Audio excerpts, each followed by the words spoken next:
Assalamualaikum warahmatullahi wabarakatuh. Perkenalkan, nama saya Anissa Kaila Iriani, NIM 23314108, Prodi PGMI kelas 3B. Di sini saya akan memenuhi tugas ulangan akhir semester Sosiologi dan Antropologi. Di sini saya akan membahas materi tentang konsep dasar antropologi kebudayaan dan masyarakat adat. Pertama yaitu kebudayaan. Kebudayaan berasal dari bahasa Sanskerta yaitu budaya, bentuk jamak dari budi yang berarti budi atau akal. Kebudayaan adalah hal-hal yang bersangkut dengan akal. Budaya adalah daya dan budi yang berupa cipta karsa dan rasa, sedangkan kebudayaan adalah hasil dari cipta karsa dan rasa itu. Kebudayaan adalah keseluruhan sistem gagasan, tindakan, dan hasil karya manusia dalam kehidupan masyarakat yang dijadikan milik dari diri manusia dengan cara belajar. Materi yang akan saya bahas yang pertama yaitu ada unsur-unsur kebudayaan. Unsur kebudayaan menurut Kojaningrat istilah universal menunjukkan bahwa unsur-unsur kebudayaan bersifat universal dan dapat ditemukan di dalam kebudayaan semua bangsa yang tersebar di berbagai penjuru dunia. Ketujuh unsur kebudayaan tersebut adalah yang pertama, sistem bahasa. Sistem bahasa merupakan sarana bagi manusia untuk memenuhi kebutuhan sosialnya, untuk berinteraksi atau berhubungan dengan sesama. Dalam ilmu antropologi, studi mengenai bahasa disebut dengan istilah antropologi linguistik. Yang kedua ada sistem pengetahuan. Sistem pengetahuan adalah kultur universal berkaitan dengan sistem peralatan hidup dan teknologi karena sistem pengetahuan bersifat abstrak dan berwujud di dalam ide manusia. Masyarakat pedesaan yang hidup dari bertani akan memiliki sistem kalender pertanian tradisional yang disebut dengan sistem Pratanamangsa yang sejak dahulu telah digunakan oleh nenek moyang untuk menjalankan aktivitas pertaniannya. Yang ketiga ada sistem kekerabatan dan organisasi sosial, yaitu merupakan usaha antropologi untuk memahami bagaimana manusia membentuk masyarakat melalui berbagai kelompok sosial. Kesatuan sosial yang paling dekat dan dasar adalah kerabatnya, yaitu keluarga inti yang dekat dan kerabat yang lain. Selanjutnya, manusia akan digolongkan ke dalam tingkatan-tingkatan lokalitas geografis untuk membentuk organisasi sosial dalam kehidupannya. Yang keempat ada sistem peralatan hidup dan teknologi.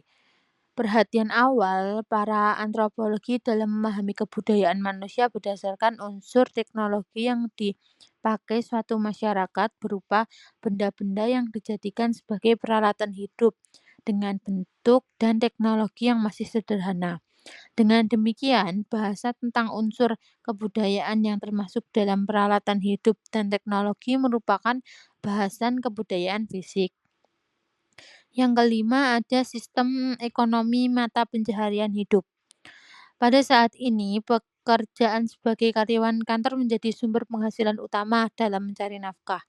Setelah berkembangnya sistem industri mengubah pola hidup manusia untuk tidak mengandalkan mata pencaharian hidupnya dari subsistensi hasil produksi pertaniannya.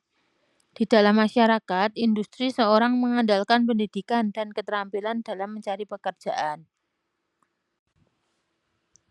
Yang keenam yaitu ada sistem religi. Para ilmuwan sosial berasumsi bahwa religi suku bangsa di luar Eropa adalah sisa dari bentuk-bentuk religi kuno yang dianut oleh seluruh umat manusia pada zaman dahulu, ketika kebudayaan mereka masih primitif. Yang ketujuh ada kesenian. Berdasarkan jenisnya, seni rupa terdiri atas seni patung, seni relief, seni ukir, seni lukis, dan seni rias. Seni musik terdiri atas seni vokal dan instrumental, sedangkan seni sastra terdiri atas prosa dan puisi. Selain itu terdapat seni gerak dan seni tari, yakni seni yang dapat ditangkap melalui indera pendengaran maupun penglihatan. Jenis seni tradisional adalah wayang, ketoprak, tari, ludruk, dan lenong. Sedangkan seni modern adalah film, lagu, koreografi. Materi yang selanjutnya ada contoh kebudayaan. Yang pertama ada bahasa. Bahasa Indonesia merupakan bahasa resmi di Indonesia dan digunakan sebagai alat komunikasi oleh seluruh masyarakat Indonesia. Sastra Indonesia juga merupakan bagian dari bahasa Indonesia yang terdiri dari berbagai macam bentuk seperti puisi, cerita, dan drama yang mencerminkan kepribadian masyarakat Indonesia. Contoh kebudayaan yang kedua ada musik. Musik Indonesia terdiri dari berbagai macam jenis yang dibedakan berdasarkan instrumentasi, genre, dan lain-lainnya. Mencerminkan kepribadian dan nilai-nilai masyarakat Indonesia. Budaya merupakan musik di Indonesia diwariskan melalui lagu dan alat tulis, alat musik daerah. Salah satu contohnya yakni alat musik sasando dari Nusa Tenggara Timur. Contoh kebudayaan yang ketiga ada tari. Tari Indonesia terdiri dari berbagai macam jenis yang dibedakan berdasarkan tema, gerakan, dan musik yang sangat kental dengan adat Indonesia. Beberapa contohnya yaitu tari pendet dari Bali dan jaipong dari Jawa Barat.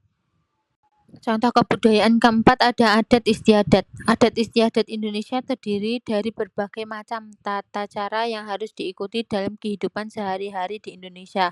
Salah satu adat istiadat yang masih dilestarikan yakni rumah adat dan pakaian adat Indonesia yang terdiri dari berbagai yang mencerminkan nilai masyarakat Indonesia. Beberapa contohnya yakni rumah adat Balai Gede dari Bali dan pakaian baju bodo dari Bugis, Sulawesi Selatan. Contoh kebudayaan yang kelima ada makanan. Makanan di Indonesia terdiri dari berbagai macam jenis yang dibedakan berdasarkan bahan dan cara memasaknya. Makanan Indonesia diturunkan secara turun-temurun dan memiliki citra rasa yang khas. Beberapa contohnya yakni gudeg dari daerah istimewa Yogyakarta, rendang dari Sumatera Barat, dan masih banyak lagi untuk makanan tradisional. Di Indonesia, terdapat sekitar 2.449 komunitas masyarakat adat dengan jumlah populasi sekitar 40-70 juta jiwa. Masyarakat adalah sekelompok masyarakat yang hidup secara turun-temurun di suatu wilayah geografis tertentu. Nah, ciri-ciri masyarakat yang pertama ada memiliki asal-usul leluhur. Yang kedua, memiliki hukum adat yang mengatur kehidupan sosial budaya. Yang ketiga, memiliki identitas budaya seperti bahasa, spiritualitas, nilai-nilai, dan perilaku. Yang keempat, memiliki hubungan yang kuat dengan tanah dan lingkungan hidup. Nah, berikut ini ada beberapa adat di Indonesia. Nah, di sini ada rumah adat dan pakaian adatnya. Adat Dayak dari Kalimantan, adat Minangkabau, Sumatera Barat, adat Batak, Sumatera Utara. Nah, selanjutnya ada adat Sasak dari Lombok, adat Toraja dari Sulawesi Selatan, adat Mentawai dari Mentawai, adat Papua dari Papua. Sekian, terima kasih dari apa yang sudah saya sampaikan. Mohon maaf jika ada kesalahan dalam menyampaikan materi. Sampai jumpa. Wassalamualaikum warahmatullahi wabarakatuh.